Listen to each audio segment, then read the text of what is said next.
అందరికీ నమస్కారం. నేను మీ బీసరెడ్డి.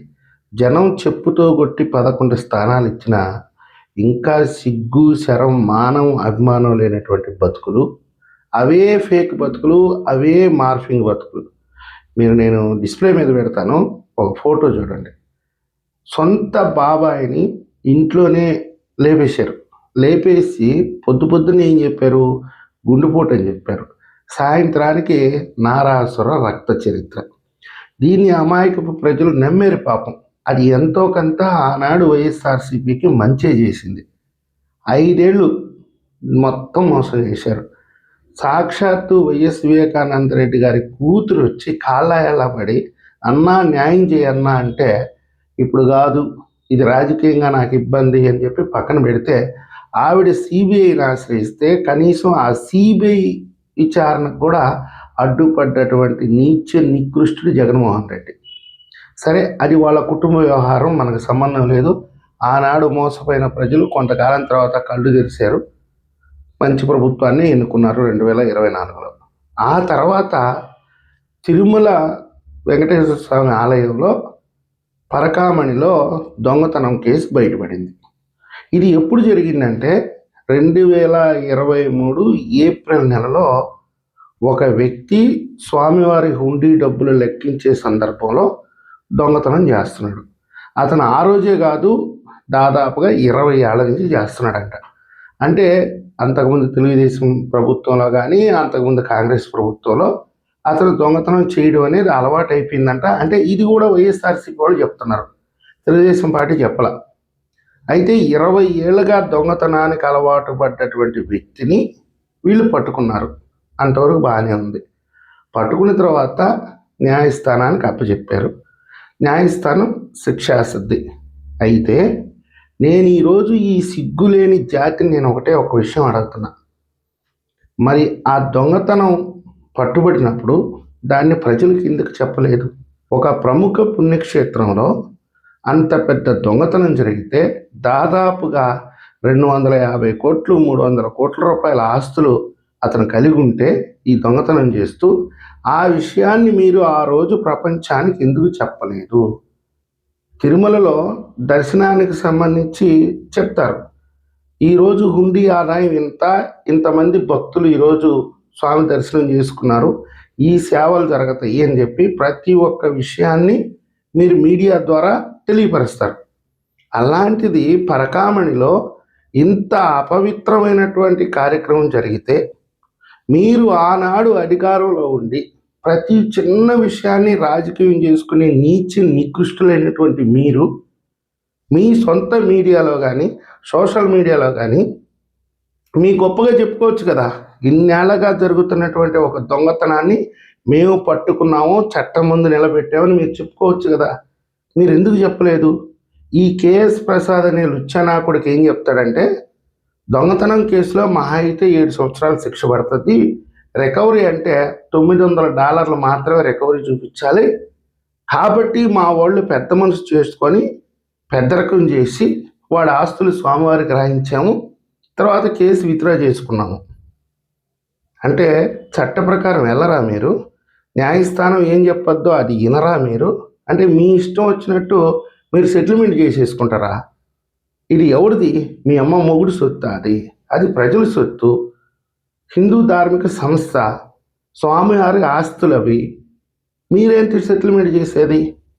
అంటే ఆ రోజు మీరు ప్రపంచానికి చెప్పకుండానే అక్కడ ఒక రాజీ చేశారు అంటే అది కేవలం 150 కోట్లు 200 కోట్ల రూపాయలకి సంబంధించింది మాత్రమే కాదు, దాని వెనక చాలా చాలా ఉంది.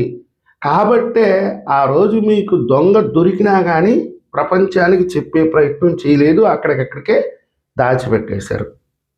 ఇప్పుడు ఎవరైతే ఆ రోజు ఫిర్యాదు చేశాడో ఏఎస్ఓ సతీష్ గారిని, ఈరోజు మళ్ళీ కేసు రీఓపెన్ అయిన తర్వాత అతన్ని ఒక సాక్షిగా ఈ కేసు విచారణలో చేర్చి మొదటిసారి విచారణ చేశారు మొన్న 6వ తేదీ, మళ్ళీ 14వ తేదీ విచారణకు రమ్మన్నారంట.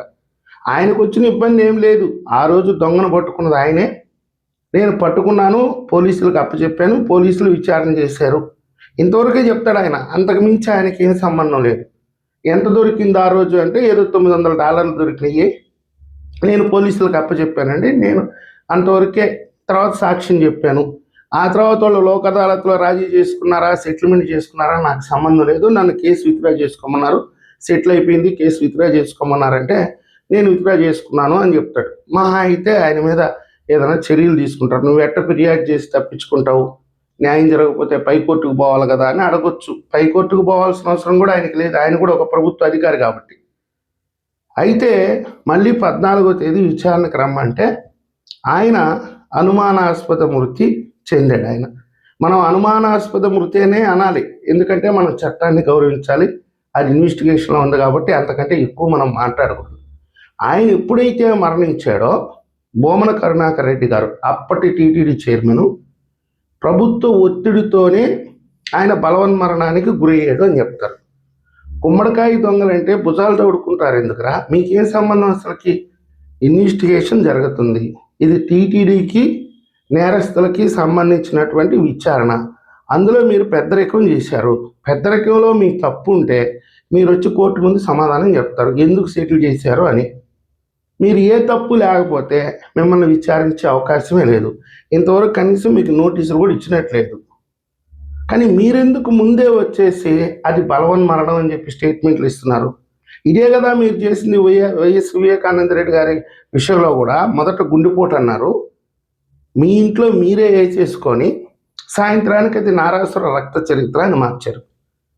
ఈ విషయంలో మీరు ఏ విషయాన్ని కప్పెట్టాలని చూస్తున్నారు? ఎందుకు గుమ్మడికాయ దొంగలంటే భుజాలు తోడుకొని ఈరోజు టీటీడీ మీద కక్ష కట్టింది, బొమ్మన కరుణాకర్ రెడ్డి గారి మీద కక్ష కట్టిందని చెప్పి దుష్ప్రచారాలు చేస్తారు? మీరు చేసిన తప్పుకి మీరు సమాధానం చెప్పుకోలేరా? అంటే ప్రశ్నించేవాడు లేడు మిమ్మల్ని. జనాలు చాలా అమాయకులు, మేమేం చెప్పినా వింటారు అనుకోవడానికి వాళ్ళేం వైఎస్ఆర్సీపీ పార్టీ కార్యకర్తలాగా గొర్రెలు కాదు. ప్రతి ఒక్కరూ ఆలోచిస్తున్నారు. ఆ రోజు అంత పెద్ద ఇష్యూ జరిగితే దాన్ని మీరు ప్రపంచానికి చెప్పాల్సినటువంటి బాధ్యత మీకు లేదా? 250 కోట్ల రూపాయల ఆస్తులు అతని నుంచి రికవరీ చేసుకొని అందులో స్వామివారికి కొంత రాపిచ్చి కొంత మీరు సొంతంగా రాయించుకున్నారంటే, ఇదిగో దొంగతనం జరిగింది, మేము దొంగలను పట్టుకున్నామనైనా మీరు చెప్పాలి కదా. మీరు చెప్పలేదు అని అంటే అందులోనే ప్రపంచానికి అర్థమవుతుంది మీరేదో సెటిల్మెంట్ చేసుకున్నారు.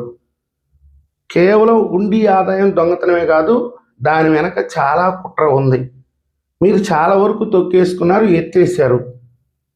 టీటీడీ చైర్మన్గా బోమన కరుణాకర్ రెడ్డి గారికి బాధ్యత ఉంది. ఆనాటి ఈవోగా ధర్మారెడ్డి గారికి బాధ్యత ఉంది. ప్రజలకు చెప్పాల్సినటువంటి బాధ్యత ఉంది.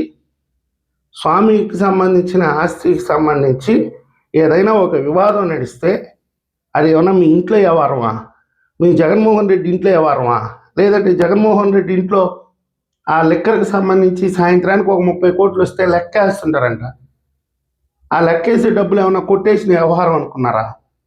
ఇది ఒక హిందూ ధర్మానికి సంబంధించింది, హిందువుల యొక్క మనోభావాలకు సంబంధించినటువంటి విషయం. ఈ విషయానికి సంబంధించి గోప్యత పాటించినటువంటి నీచి నికృష్టులు ఈరోజు మేము నేరస్తులం కాదు, మేమేం చేయలేదు, ఇది కేవలం రాజకీయ కోణంలోనే కుట్ర జరుగుతుందని బుకాయించే ప్రయత్నం చేస్తున్నారంటే అక్కడే అర్థమవుతుంది మీరు దొంగలు అని చెప్పి. అయినా మీ నుంచి అంతకంటే గొప్ప మేమేం ఆశించగలం?